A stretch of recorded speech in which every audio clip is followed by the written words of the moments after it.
Hello, Miri Hi. Neota. How are you? Wonderful. Thank you, Miri. How are you? Good, thank you. So today we're going to talk about kids again and Yeah, teenagers, continue. Yeah, and yeah, and how to encourage and promote growth mindset. yes. Yeah, to remove those blockages that can be stifling or, removing the fear that prevents kids from just being able to have a growth perspective of developing their personalities, their traits, their strengths, and their confidence. Yeah, and allow them to develop and become an adult who is not afraid to fail. If we Exactly. call it failure. Yeah. Yeah, to change the entire perspective of it. Yeah. And I think it starts very early in childhood or in toddlerhood or something like this, where we allow them to be who they are, to use their curiosity, their creativity, to explore stuff, and build their strength, Yes. understand their weaknesses. Yeah.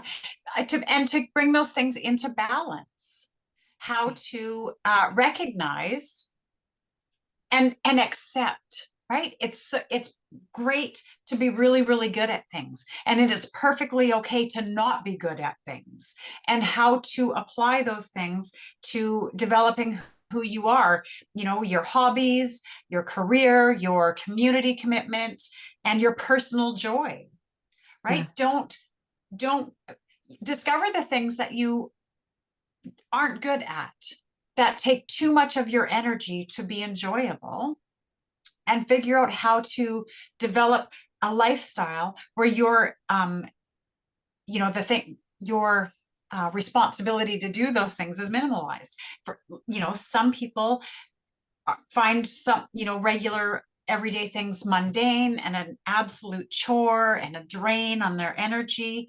And other people find those exact same things fulfilling and rewarding and soothing and methodical. Like I'm talking about things like washing dishes, making the yeah, bed, or yeah, that, some people absolutely abhor it. And some people find that very, fulfilling.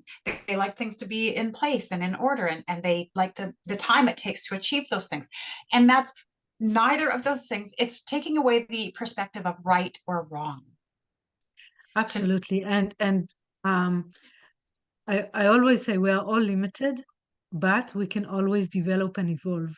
So yeah, when we talk about strength or mindset, we can have the belief that we are good in one thing versus another, but we can always develop in the other way if we want to. We don't have to. right. Right. If it means enough to you, or if it's something that is required of you to do, then those skills or those, even the joy of it, can be developed. Absolutely. Yeah, and you can always find some kind of joy in everything. Yeah. Yeah, Well, for sure. For sure.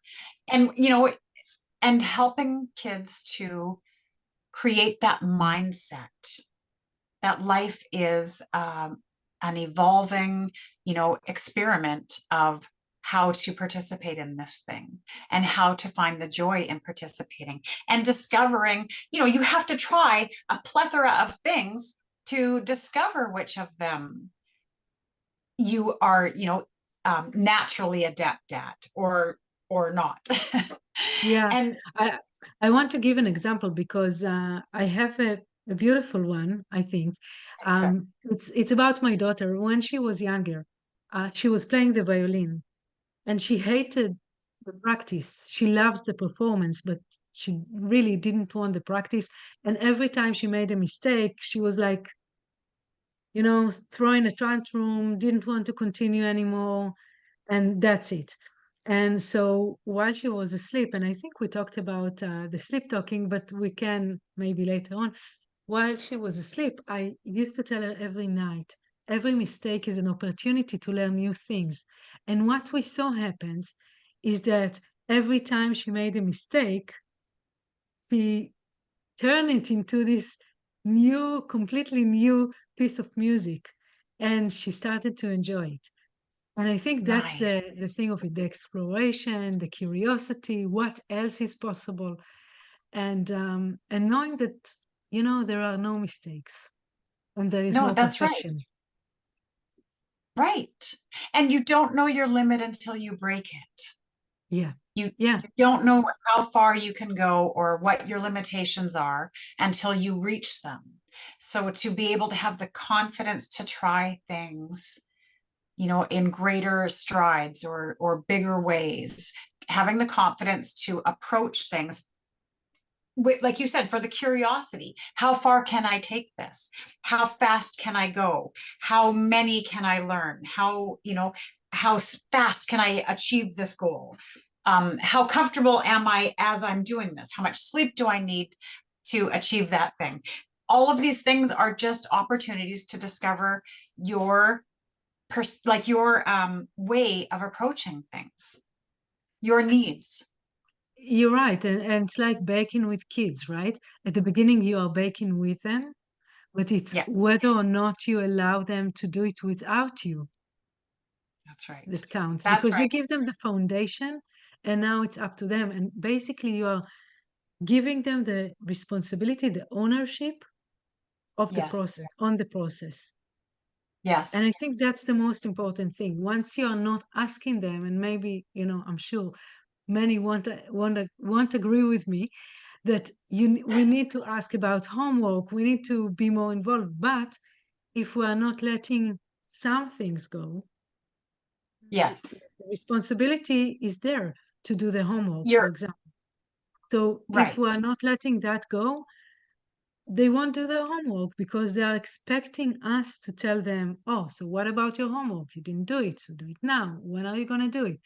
But when you let it go and it's their responsibility, Yeah. and maybe they don't do their homework once or twice, and maybe they fail the course. Right.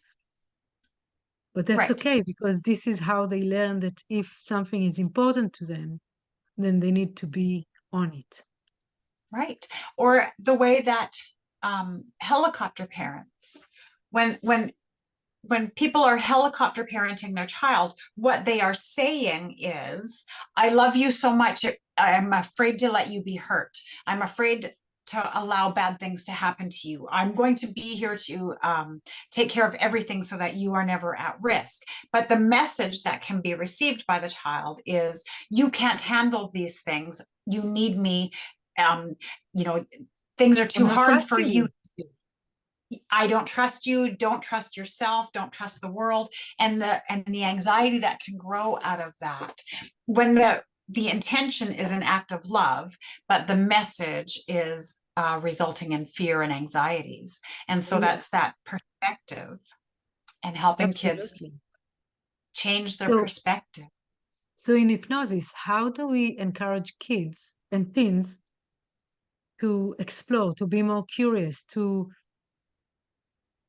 take Have responsibility and ownership, to have yeah. this growth mindset? How are we doing it in hypnosis? And I think this is what we're here for, right? Because we're not giving any parental advice. No, Um, no, no, no.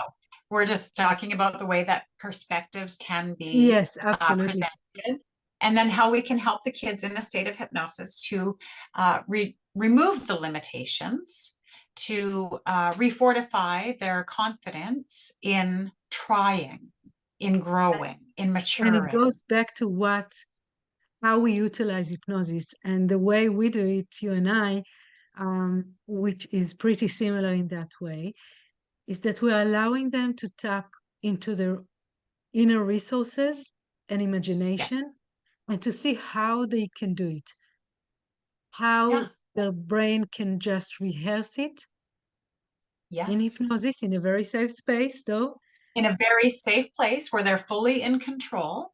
but then take it out to the world and do it again and Yes, again and again, and just be curious about the outcome, that's right. knowing Rehearse, that there is no one perfection. or more outcomes. Yeah. Sorry.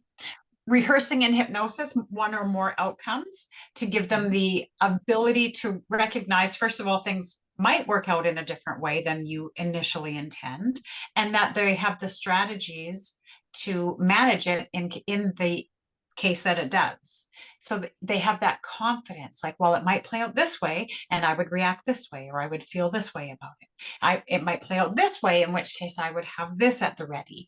So it's and rehearsing and growing in that maturity and that confidence, taking away the anxiety and replacing it with a sense of serenity and confidence. And insert more playfulness, Yes. Yeah. creativity, curiosity, all of that, right? So Yeah. when they go out to the world, even if it's not, the outcome wasn't exactly what they imagined, then play with it and see what Right. happens now. Be curious about what's going to happen, knowing that there is no perfection and there are no mistakes. Right. You can choose different way if you want to. Yes. Yes. And I always tell my client there is no perfection. We know that. And it took me a while to understand that myself.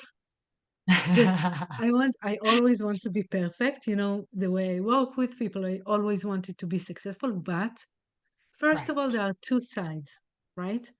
But second, every time we are close to perfection, we want more.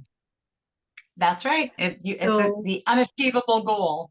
exactly. So there is nothing like perfection. We always need to be the best. Uh, Yeah. in the same moment with what we have and what we do and the way we deliver it. Same with Yeah. parents. It's about doing your best, not being the best, Yes. Yes. and being comfortable and happy with your personal effort and and ex- playing with how that plays out, being curious Also, about how far you can take things. yeah, and also allowing kids and teens to have the understanding that if the outcome is not as they expected it to be, it doesn't say anything about them as human No. beings. It means that the outcome is not as they expected. That's it. Next time, they can do it more times. They can rehearse, they can practice, they can train, whatever they do, right? Um, Yeah. they can always have a place to improve themselves, to grow, to better what they do.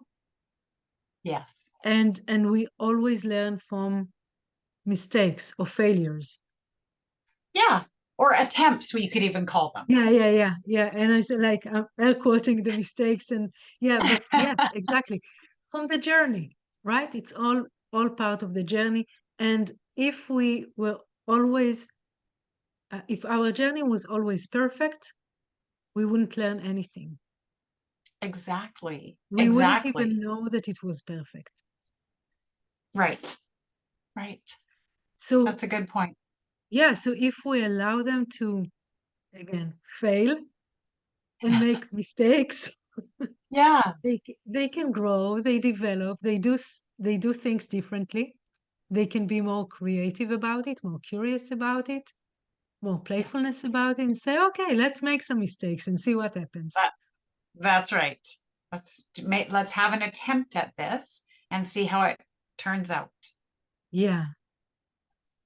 Yeah, and I think that's basically sums it up. Like in hypnosis, we can create this mindset, the Yeah. growth mindset. We can establish it faster Yes. Yeah. because it's done in a safe environment where they Yes. tap into their own resources, into their imagination. So we can establish it and form it in a faster way, faster manner. And then they go out to the world, and with the encouragement of their parents and their caregivers, they Yep. can become more creative and Exactly. playfulness and do what they want to do and be happy with, expected outcome and be curious about unexpected or attempts outcomes. Yes. Yeah. So if somebody had a child that they wanted to send to you, Miri, how would they reach you? I'm in Vancouver, BC. I work online and in person, and my information is down below. Yes, And yeah, I love working with kids. They're so amazing. What it about you, is really. Neota? Yes, I am Neota Tinkler, and I'm a clinical hypnotherapist in Nanaimo, British Columbia. I see clients in person at Vancouver Island Therapy, or I see people online from wherever you are in the world. And again, our information is attached to this. We are Googleable if you want to, and always free consultations. Yes, very true. So if you have any questions, if you want to reach out to one of us with a question or we just to talk, we are very happy to do it. Our contact, as Absolutely. we said, is down below in the comments. And until next time, thank you so much. And of course, subscribe to this channel if you want more information and tips Yeah, and strategies and discussions like this. Thank indeed. you. Thanks. Bye.